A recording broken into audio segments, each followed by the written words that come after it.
Midge larvae in nature display an innate erratic whipping motion called wriggling. Having seen what a wriggle is, the challenge is how to tie a fly that simulates that motion. To me, a necklace chain had the flexibility, the extraordinary flexibility of the midge larva, and could be used to design a fly to emulate wriggling, and so the chain fly was born. Now you've seen how midge larvae perform the motion, an innate motion called wriggling. And what I'm going to try to do today is tie a fly that emulates that behavior. To do that, we need something that's very flexible. And what I've selected is a thin silver chain. The information, the source of this chain is in the back of this video after the fly tying. And this one is 0.2 millimeters by 0.4 millimeters. And it's a serpentine chain. You can see the segmentation.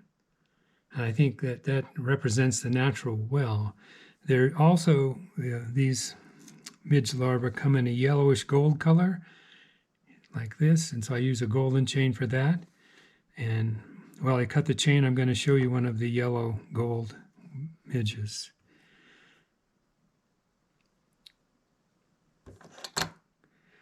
All right, now I've already cut the chain. The hook is in the vise. Again, I say that the recipe's at the back of this video, but I have a 1.5 millimeter silver bead, and it's on a Tiemco 216 BL hook about a size 18. I've cut a piece of chain about an inch and a quarter long that I'm going to tie on with nano silk in the white. This is the 20 denier. So I tie in at the head, start towards the rear. I use a razor blade to cut so I don't end up with a tag end. And continue towards the rear of the hook. And about at where the bend starts, I start back forward and come back. I want a pretty good thread base. This 20 denier does build up very quick, so you can do lots of reps.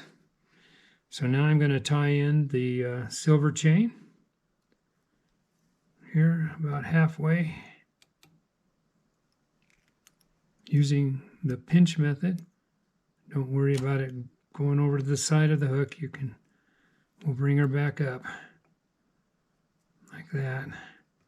So then I'm going to move to the tie to the front, trying to stay in the segmentation of the chain, because I don't want to bury it. And I also want to protect the thread from the fish's teeth. So I'm going to wrap several times pretty firmly, trying to get a good grip between the hook and the chain. All right. Now I'm going to whip finish. I always whip finish twice, especially with these nano silks there, and clip it off with the razor blade again so I don't get a tag end. And now I'm going to finish it with a UV setting cement that I apply with a toothpick.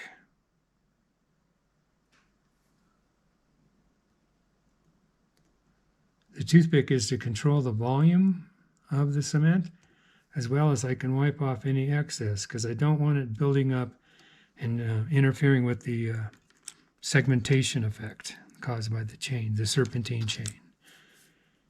So there it is, and you can see it wriggle flicks like that. So wriggling, that's what we were trying to get by using this material, and it looks like a pretty good simulation of the natural.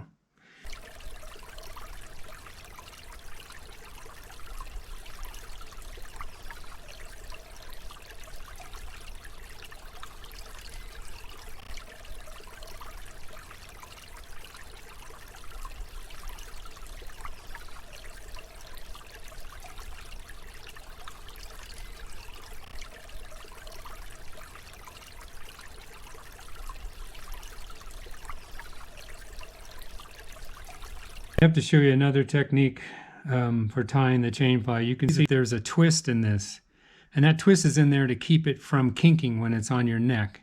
However, it makes the chain pretty stiff, and we have to unwind it a bit for two reasons. One is to make it more flexible, and two is to open up some of these eyes so we can get the thin piece of stainless steel wire, 36 gauge wire, through an eye of the chain loop to then tie it into the fly itself.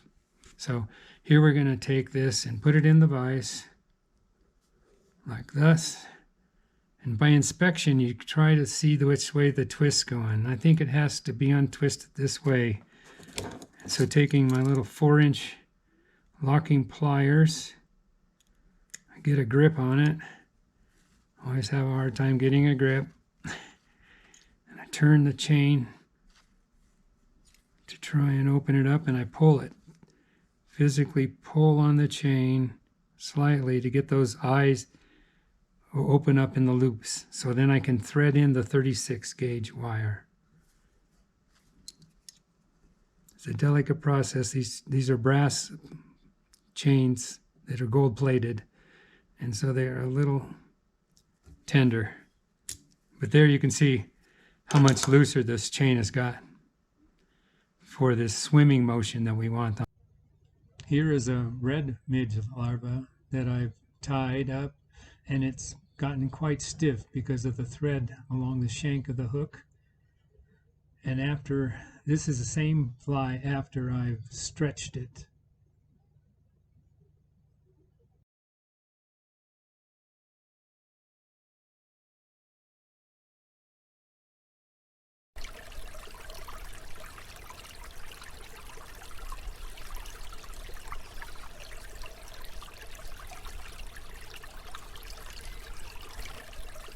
To get the fly to wiggle, I use a euro-nymphing rig with an anchor fly on the point that's heavy enough in a given flow regime to allow bottom bouncing.